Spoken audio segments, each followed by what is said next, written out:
فاعبد الله مخلصا له الدين ألا لله الدين الخالص.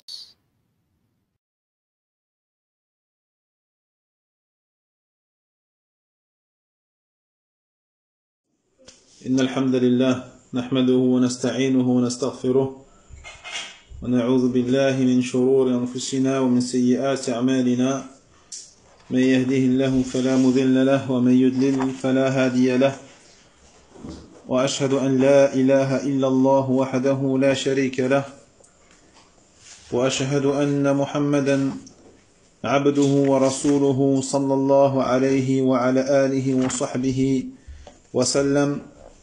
يا أيها الذين آمنوا اتقوا الله حق تقاته ولا تموتن إلا وأنتم مسلمون. يا أيها الناس اتقوا ربكم الذي خلقكم من نفس واحدة وخلق منها زوجها وبث منهما رجالا كثيرا ونساء واتقوا الله الذي تساءلون به والأرحام إن الله كان عليكم رقيبا. يا أيها الذين آمنوا اتقوا الله وقولوا قولا سديدا يصلح لكم أعمالكم ويغفر لكم ذنوبكم ومن يطع الله ورسوله فقد فاز فوزا عظيما. أما بعد، السلام عليكم ورحمة الله وبركاته. فنواصل بعون الله تبارك وتعالى دروسنا فيما يتيسر من شرح التمهيد لشرح كتاب التوحيد الذي هو حق الله على العبيد لمعالي الشيخ الصالح ابن عبد العزيز آل الشيخ حفظه الله تعالى. Donc avant de commencer le cours, Inch'Allah, j'aimerais revenir juste sur un point concernant le cours dernier, lorsqu'on a évoqué le 20e point ou 20e enseignement essentiel qu'il y avait à retenir du chapitre précédent concernant le jugement de celui qui recherche la baraka via un arbre ou une pierre ou autre. Donc le 20e point, on avait dit que le Cheikh Al-Uthaymin, rahimahullah ta'ala, il disait donc les éléments contenus dans les questions qui seront posées dans la tombe, c'est-à-dire qui est ton Seigneur, qui est ton prophète et quelle est ta religion, sont contenus dans ce chapitre-là. Taïeb. C'est-à-dire que dans ce chapitre-là, il dit, il y avait la preuve de l'affirmation de la Seigneurie d'Allah, ainsi que de la prophétie du prophète Mohammed sallallahu alayhi wa sallam, ainsi que de l'adoration. Taïeb. Donc lorsque, par rapport à Aman Rabbuk, qui est ton Seigneur, eh bien cela est clair, cela est contenu dans le fait que seul Allah tabaraka wa ta'ala mérite ou est le Seigneur, le seul, l'unique dans cet univers. Voyez? Quant à l'élément qui est ton prophète, eh bien cela est contenu dans l'information concernant l'invisible apportée par le prophète sallallahu alayhi wa sallam lorsqu'il a dit que vous emprunterez le chemin de ceux qui vous ont précédés. Voyez? Et cela s'est réalisé. Et quant à la question quelle est ta religion, eh bien cela est contenu dans notamment la parole d'Allah tabaraka wa ta'ala, ij'al lana ilahan, donne-nous une divinité. Donc ilahu, la divinité, c'est quelque chose qui est adoré, et l'adoration c'est la religion. Et l'adoration c'est la religion. Donc on a dans le chapitre précédent les trois points essentiels qui sont contenus dans les trois questions posées et qui seront posées dans la tombe de la personne, c'est-à-dire l'affirmation de la seigneurie d'Allah tabaraka wa ta'ala, l'affirmation de la prophétie de Muhammad sallallahu alayhi wa sallam, ainsi que l'affirmation de l'adoration pour Allah jalla wa ala, qui désigne donc ici la religion de l'islam, qui est l'adoration d'Allah tabaraka wa ta'ala seul, sans associé. Naam. فنواصل إن شاء الله تعالى وننتقل إلى الباب التالي وهو باب ما جاء في الذبح لغير الله عز وجل. فقال المؤلف رحمه الله: وقول الله تعالى: قل إن صلاتي ونسكي ومحياي ومماتي لله رب العالمين لا شريك له وبذلك أمرت وأنا أول المسلمين. وقوله تعالى: فصل لربك وانحر. وعن علي رضي الله عنه قال: حدثني رسول الله صلى الله عليه وسلم بأربع كلمات: لعن الله من ذبح لغير الله، لعن الله من لعن والديه، لعن الله من آوى محدثا، لعن الله من غير منار الأرض. رواه مسلم. وعن طارق بن الشهاب رضي الله عنه أن رسول الله صلى الله عليه وسلم قال: دخل الجنة رجل في ذباب، ودخل النار رجل في ذباب. قالوا: وكيف ذلك يا رسول الله؟ قال: مر رجلان على قوم لهم صنم لا يجوزه أحد حتى يقرب له شيئا، فقالوا لأحدهما: قرب. قال: ليس عندي شيء أقربه. قالوا له: قرب ولو ذبابا. فقرب ذبابا فخلوا سبيله، فدخل النار. وقالوا للآخر: قرب. فقال: ما كنت لأقرب لأحد شيئا دون الله عز وجل. فضربوا عنقه فدخل الجنة. رواه أحمد. طيب. فقال الشيخ الصالح حفظه الله تعالى: قول الشيخ رحمه الله: باب ما جاء في الذبح لغير الله، يعني من الوعيد وأنه شرك بالله جل وعلا. والذبح معروف وهو إراقة الدم، طيب.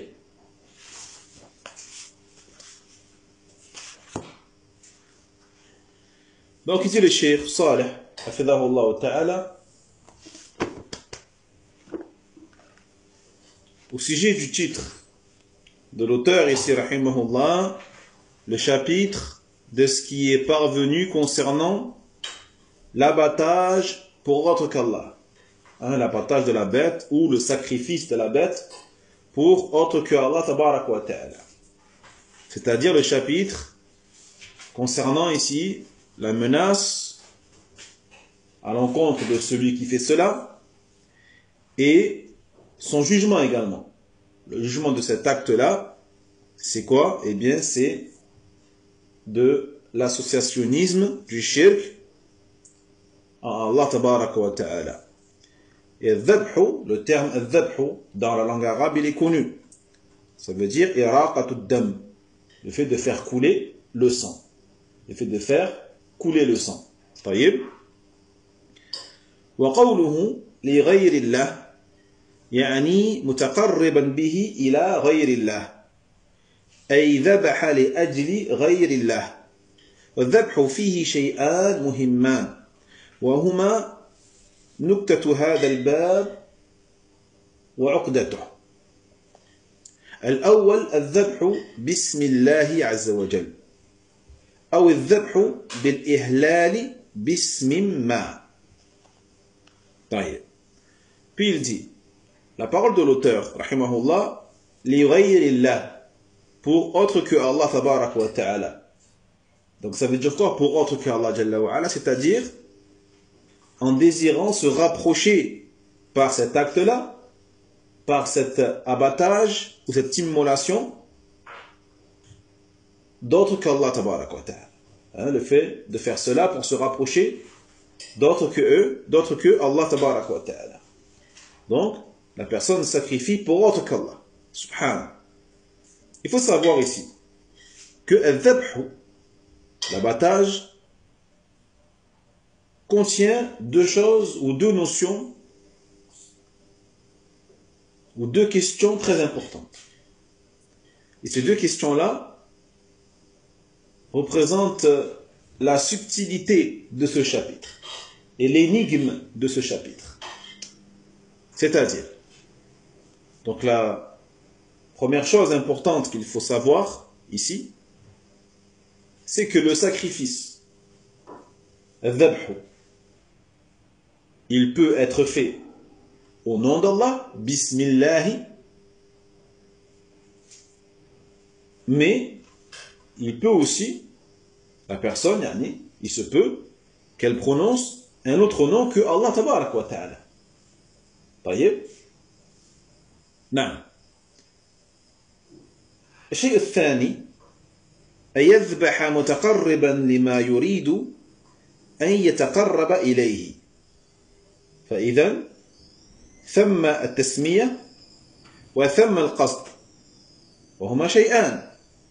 أما التسمية فظاهر أن ما ذكر عليه اسم الله فإنه جائز كما قال تعالى فكلوا مما ذكر اسم الله عليه إن كنتم بآياته مؤمنين. وأن ما لم يذكر اسم الله عليه فهذا الذي أهل لغير الله، يعني ذكر غير اسم الله عليه فهذا مما أهل لغير الله به كما في قوله تعالى وما أهل لغير الله به وقوله وما أهل به لغير الله. Et la deuxième ou la seconde chose importante à retenir ici, par rapport au dhabh, c'est que la personne, quand elle sacrifie, elle désire par cela quelque chose. D'accord? Elle désire par cela se rapprocher d'Allah tabarak wa ta'ala. Ou se rapprocher de glorifier autre que Allah Jalla wa ala, parmi les créatures. Donc on a ici deux choses. La première c'est quoi? C'est at-tasmiya. Donc at-tasmiya c'est le fait de prononcer un nom. Donc soit la personne prononce le nom d'Allah, Bismillah, ou soit elle prononce un nom d'autre qu'Allah tabarak wa ta'ala. Et la seconde chose c'est ce qu'on appelle al-qasdu, l'intention, l'objectif. L'objectif derrière ce sacrifice. Donc on a deux choses ici. Quant à la tasmiya, le fait de prononcer un nom, il est connu et clair que l'abattage dans lequel on a prononcé le nom d'Allah tabaraka wa ta'ala en disant Bismillah, eh bien la viande de cette bête sera licite. Voyez? Alhamdulillah. Comme Allah tabarak wa ta'ala il dit, fakulu mimma dhukira smullahi alayhi. Dans le sens rapproché et manger ce sur quoi le nom d'Allah a été prononcé. In kuntum bi ayatihi mu'minin. Si vous croyez en ces versets. Voyez? Quant aux choses, quant aux bêtes sacrifiées sur lesquelles le nom d'Allah n'a pas été prononcé. Donc ces bêtes-là ou ces sacrifices-là, ce sont ceux qu'on dit en arabe Uhilla li ghayrillah. Uhilla li ghayrillah, c'est-à-dire ce sont les bêtes sur lesquelles on a prononcé un autre nom qu'Allah tabarak wa ta'ala lors du sacrifice. D'accord? Donc en arabe on dit Uhilla li ghayrillahi bihi.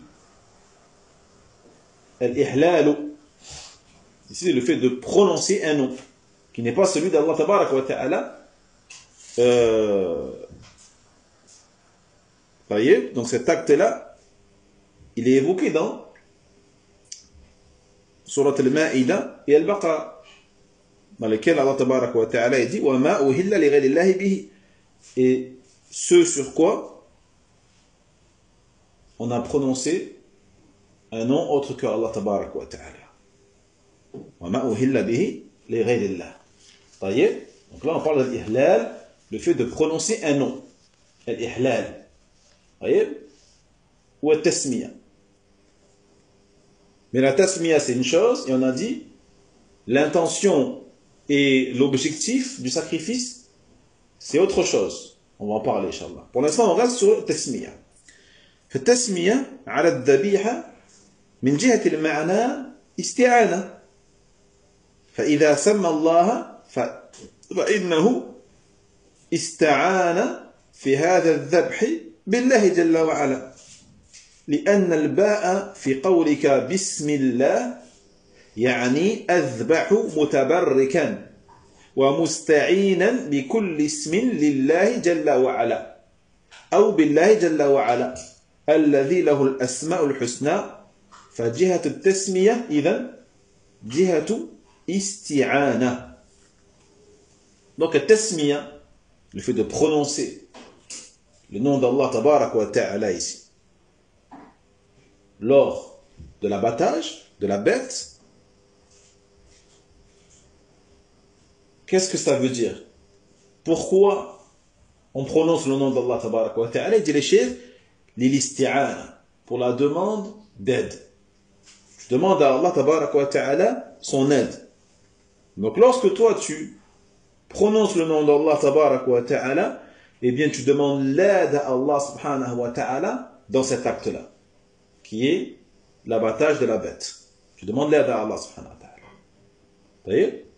Donc le ba ici, la lettre ba, bismi, la lettre ba ici, bismillah, c'est-à-dire j'abats cette bête, j'immole cette bête, mutabarrika, en recherchant la baraka, et en demandant l'aide à travers tous les noms qui appartiennent à Allah tabaraka wa ta'ala, ou on demande l'aide à Allah subhanahu wa ta'ala, qui possède donc les noms les plus sublimes. Voyez? Donc ici, tasmiya, le fait de prononcer le nom d'Allah tabaraka wa ta'ala, par conséquent, eh bien on a dit, cela indique la demande de quoi? D'aide. La demande d'aide. C'est clair?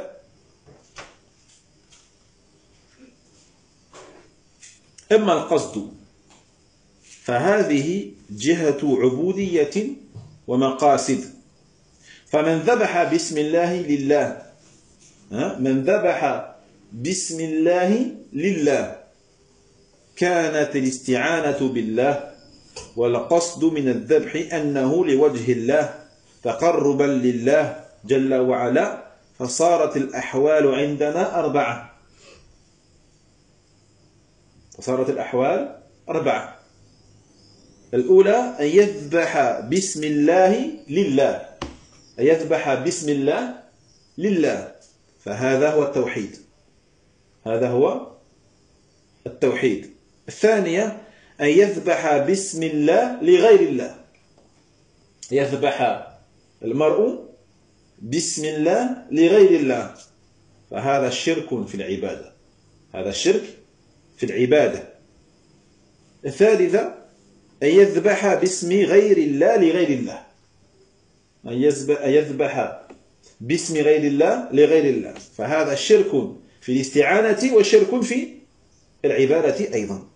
الرابعة أن يذبح بغير اسم الله ويجعل الذبيحة لله، فهذا شرك في الربوبية. طيب. Non. En ce qui concerne le qasdu, l'intention ou l'objectif. Donc l'intention, l'objectif va illustrer l'état de servitude de la personne qui sacrifie, l'ubudiyya, ainsi que ses objectifs et ses intentions derrière cet acte. Ainsi, celui qui abat une bête au nom d'Allah, pour Allah. Retenez bien. Bismillah, lillah. Donc, au nom d'Allah, ça veut dire qu'il dit Bismillah lorsqu'il sacrifie. Ça, c'est le tasmiya, le fait qu'il prononce le nom d'Allah. Tasmiya. Ou l'ihlal. Lillah, pour Allah. Ça veut dire que son acte, il est fait pour Allah Jalla wa Ala. Donc il dit Bismillah, on a dit pour demander l'aide à Allah dans cet acte-là, et son intention derrière ce sacrifice, eh bien c'est pour satisfaire Allah. C'est pour le visage d'Allah tabaraka wa ta'ala, c'est pour se rapprocher d'Allah Jalla wa Ala davantage. Vous voyez? Donc on a ici 4 situations possibles. On a 4 situations possibles. La première, la personne sacrifie au nom d'Allah pour Allah. Ça veut dire quoi au nom d'Allah? Ça veut dire qu'elle prononce Bismillah. Et pour Allah, ça veut dire quoi? Que son sacrifice, il est fait pour Allah. Vous voyez? Son sacrifice, il est fait pour satisfaire Allah, pour qu'Allah le récompense, pour se rapprocher d'Allah. Donc on a deux choses distinctes qui sont Tasmiya, le fait qu'il prononce le nom d'Allah, et qu'en plus, son objectif derrière ce sacrifice, c'est de se rapprocher d'Allah, d'adorer Allah, de glorifier Allah. C'est bon? Et ça c'est quoi? C'est Tawhid. Ça c'est le monothéisme, et ça c'est l'unicisation d'Allah Jalla wa Ala. La deuxième situation, que la personne sacrifie au nom d'Allah pour autre qu'Allah. Elle sacrifie au nom d'Allah, ça veut dire qu'elle dit Bismillah, elle dit Bismillah, mais pour autre que Allah Tabaraka wa Ta'ala.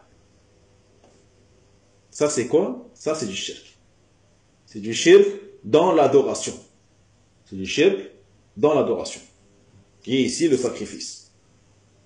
Et on va donner des exemples après de comment la personne peut dire Bismillah en sacrifiant, mais que son objectif, son intention derrière ce sacrifice-là, c'est pour autre que Allah Tabaraka wa Ta'ala, ou pour glorifier autre que Allah Jalla wa Ala. D'accord? Troisième situation, la personne sacrifie au nom d'autre que Allah. Elle va prononcer un nom ou le nom d'une créature. Bismi Fulan, au nom de un tel, ou de une telle. Vous voyez? Les ghayrillah, pour autre que Allah Tabaraka wa Ta'ala. Donc lui non seulement, il ne prononce pas le nom d'Allah, il prononce le nom d'une créature, et en plus son sacrifice, il est fait pour autre que Allah Tabaraka wa Ta'ala. Vous voyez? Donc là on a deux types de shirk. On a un shirk au niveau de l'isti'ana, de la demande d'aide. Pourquoi? Parce qu'il a prononcé autre chose que le nom d'Allah Tabaraka wa Ta'ala. Donc il a demandé de l'aide à quelqu'un d'autre qu'Allah Tabaraka wa Ta'ala. Et on a aussi un shirk au niveau de l'adoration. Pourquoi? Parce qu'il a voué son adoration qui est le sacrifice ici, l'immolation, pour autre que le Seigneur Tabaraka wa Ta'ala. Et enfin, la quatrième et dernière situation, que la personne sacrifie en prononçant autre chose que le nom d'Allah, mais elle voue son sacrifice pour Allah. Donc elle ne prononce pas le nom d'Allah, mais elle voue son sacrifice pour Allah. Ça, c'est du shirk aussi. C'est du shirk dans Ar-Rububiyyah, dans la seigneurie. C'est du shirk dans la seigneurie, étant donné qu'il a demandé de l'aide à autre qu'Allah Tabaraka wa Ta'ala et qu'il a prononcé autre chose que le nom d'Allah Jalla Jalaluhu. C'est bon? Non.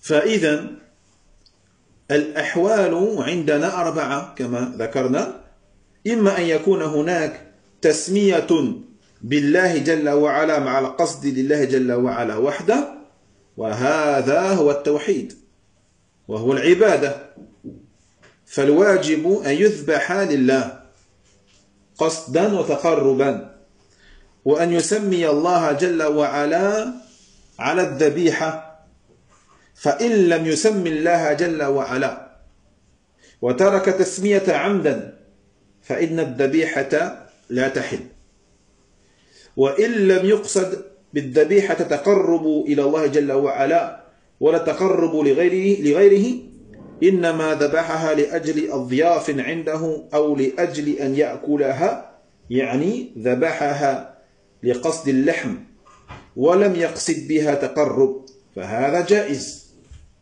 وهو من المأذون فيه لأن الذبح لا يشترط فيه أن ينوي الذابح تقرب بالذبيحة إلى الله جل وعلا. Il dit le cheikh, par conséquent ici,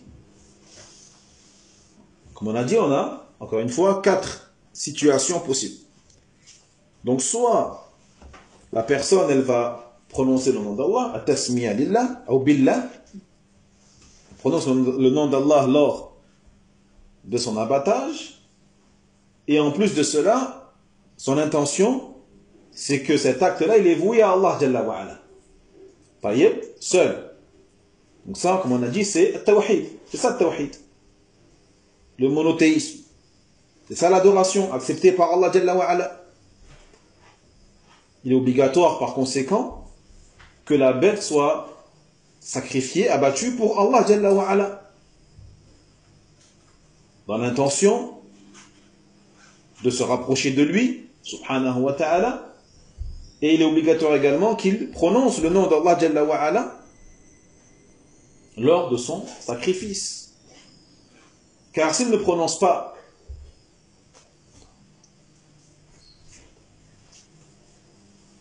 le nom d'Allah tabaraka wa ta'ala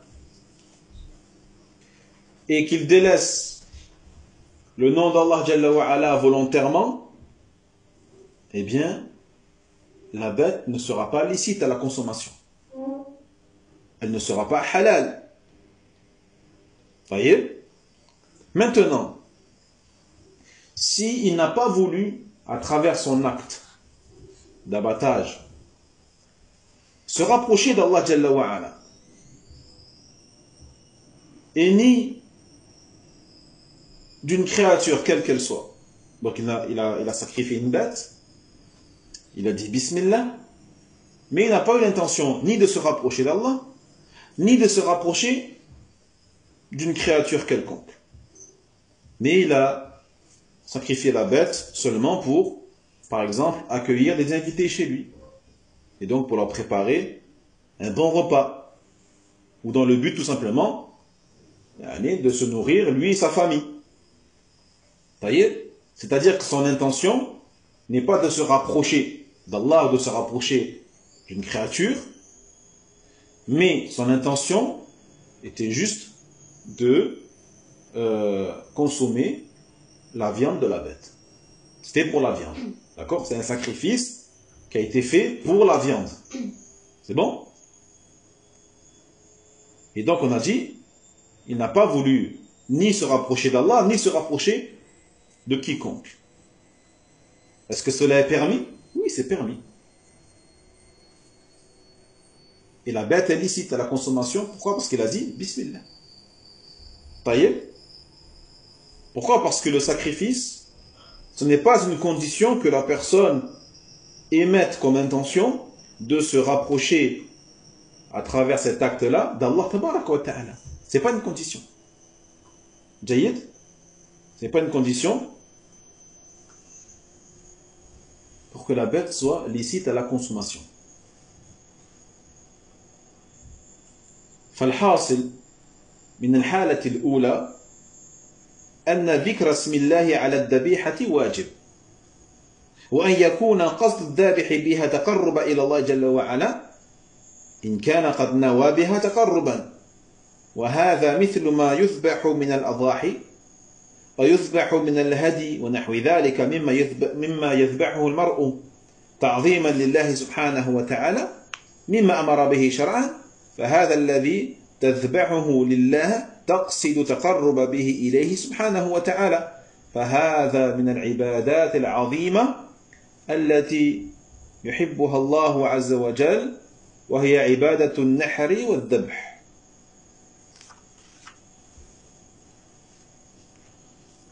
طيب. Donc ici الحاصل, le résultat de tout ce qu'on a dit est que l'évocation, la mention du nom d'Allah tabaraka wa ta'ala sur la bête sacrifiée, elle est obligatoire. Voyez? Et que l'intention du sacrificateur, à travers cet acte-là, est de se rapprocher d'Allah Jalla wa Ala. Si bien sûr il a émis l'intention de faire cela pour se rapprocher d'Allah subhanahu wa ta'ala. Et parmi les actes de sacrifice qui rassemblent, qui réunissent ces deux intentions-là, qui sont, ou plutôt, qui réunit ces deux choses qui sont le fait de prononcer le nom d'Allah et la seconde chose, le fait de vouloir se rapprocher d'Allah à travers cet acte-là, on a par exemple al-Adahi, donc le sacrifice qu'on appelle al-Udhiyya et que l'on fait donc lors de Eid al-Adha. Donc le sacrifice que l'on fait lors de Eid al-Adha, c'est un sacrifice non seulement bien sûr qui réunit et tasmiya, alhamdulillah, mais qui réunit aussi le fait, l'intention de se rapprocher d'Allah tabaraka wa ta'ala.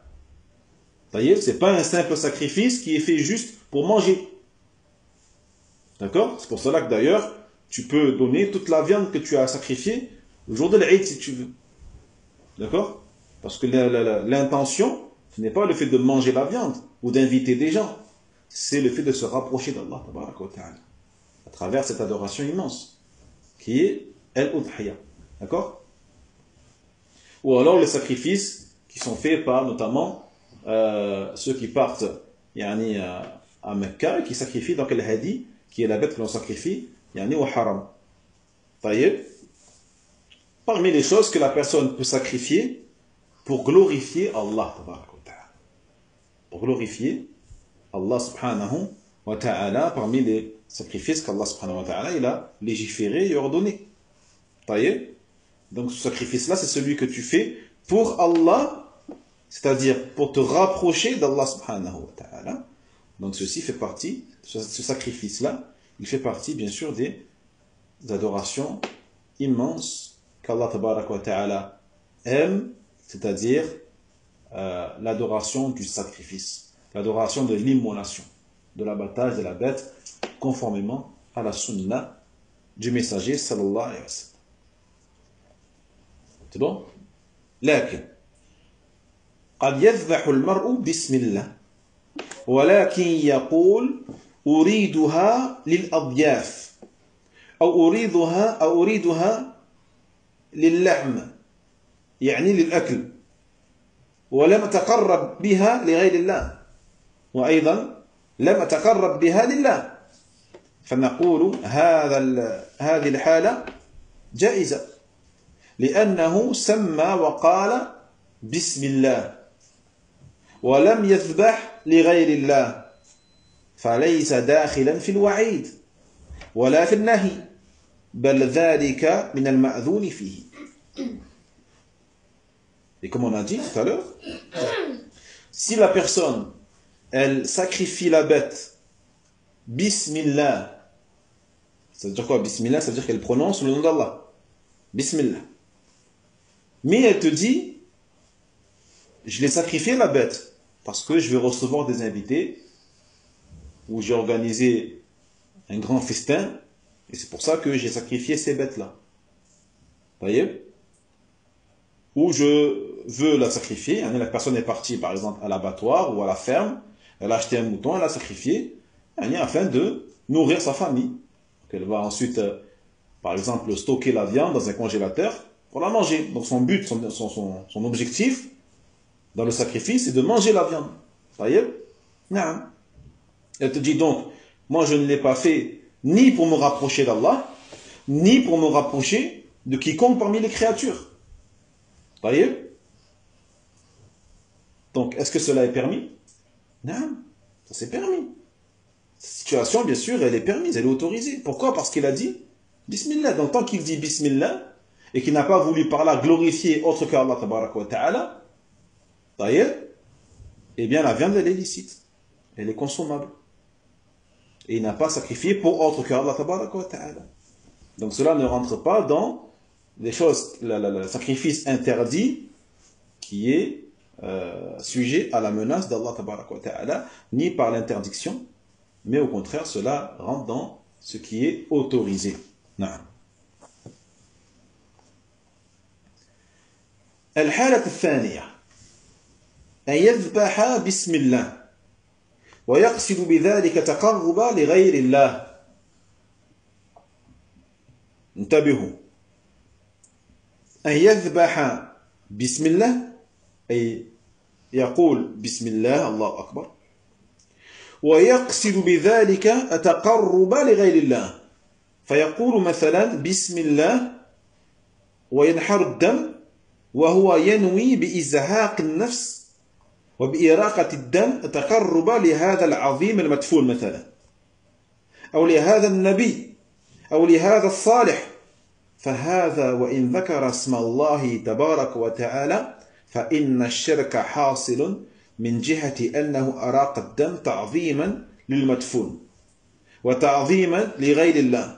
ويدخل في ذلك أيضا أن يذكر اسم الله على الذبيحة أو على المنحور، ويكون قصده بالذبح أن يتقرب به للسلطان أو للملك أو لأمير ما، كما يحدث عند بعض البادية. وكذلك بعض الحضر إذا أرادوا أن يعظموا ملكا قادما أو أميرا أو سلطانا أو شيخ قبيلة فإنهم يستقبلونهم بالجمال أو بالبقر أو بالشياه، طيب، ويذبحونها في وجهه فيسيل الدم عند إقباله، فهذا الذبح وإن سمى الله تبارك وتعالى عليه فإن الذبيحة قصد بها غير الله جل وعلا. ولذا أفتى العلماء رحمهم الله بتحريمها، لأن إراقة دم لغير الله جل وعلا فلا يجوز أكلها، ومن باب أولى قبل ذلك لا يجوز تعظيم أولئك بمثل هذا التعظيم، لأن إراقة الدم إنما يعظم به الله جل وعلا وحده، لأنه سبحانه هو الذي يستحق العبادة والتعظيم بهذه الأشياء وحده، فهو الذي أجرى الدماء في العروق سبحانه وتعالى. طيب. Deuxième situation, et on s'arrêtera là, Inch'Allah. La personne sacrifie au nom d'Allah. Bismillah, elle dit Bismillah. Taïeb. Mais son intention derrière cet acte d'adoration, c'est quoi? C'est de se rapprocher d'autres qu'Allah. C'est de se rapprocher d'autres qu'Allah. Donc elle dit Bismillah. La personne dit Bismillah. Elle fait couler le sang de la bête. Voyez? Mais l'intention derrière cet abattage, derrière cette immolation, c'est de se rapprocher, par exemple, d'une personne célèbre qui est enterrée quelque part, ou de se rapprocher d'un prophète. Non, du prophète Mohammed, du prophète Isa, du prophète Yusuf, alayhimus salam. Ou le fait de sacrifier pour se rapprocher de tel ou tel savant, ou de tel ou tel pieux ou vertueux.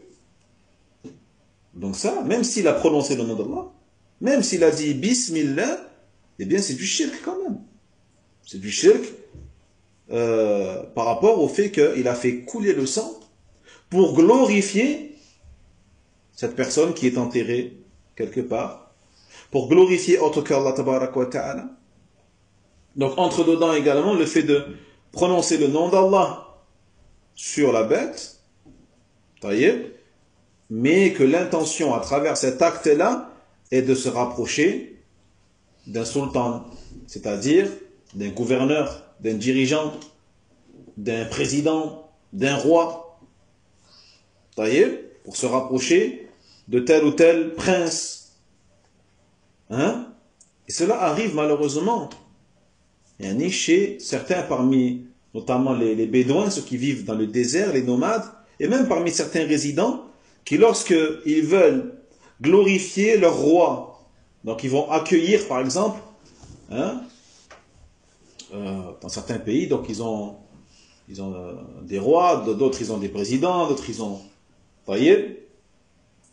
Eh bien, lorsqu'ils savent que le roi il va arriver, il va visiter leur ville. Ils savent que le roi, il va arriver dans leur ville. Donc, qu'est-ce qu'ils font? Eh bien, ils veulent accueillir le roi, ou le prince, ou le dirigeant, ou le président, ou le chef d'une tribu, peu importe. ils vont l'accueillir en sacrifiant, par exemple, des chameaux, ou des vaches, ou des moutons, taïeb, et ils vont le sacrifier devant lui. Donc lorsqu'il arrive, comme ça, ils vont prendre la bête, et ils vont faire couler le sang devant lui, taïeb, lors de son arrivée. Donc ce sacrifice, même si la personne, elle dit « Bismillah » lorsqu'elle le fait, l'intention, c'est quoi? C'est pas Allah, tabaraka wa ta'ala. Ce n'est pas de se rapprocher d'Allah, mais c'est de glorifier cette créature. C'est pour ça que les ulama, rahimahumullah, ils ont émis la fatwa, comme quoi cela était bien sûr interdit, et que le fait de faire couler le sang pour autre que Allah, tabaraka wa ta'ala, eh bien, la bête n'est pas licite, même s'il a dit Bismillah. Même s'il a dit Bismillah, la bête n'est pas licite à cause de cela. Vous voyez?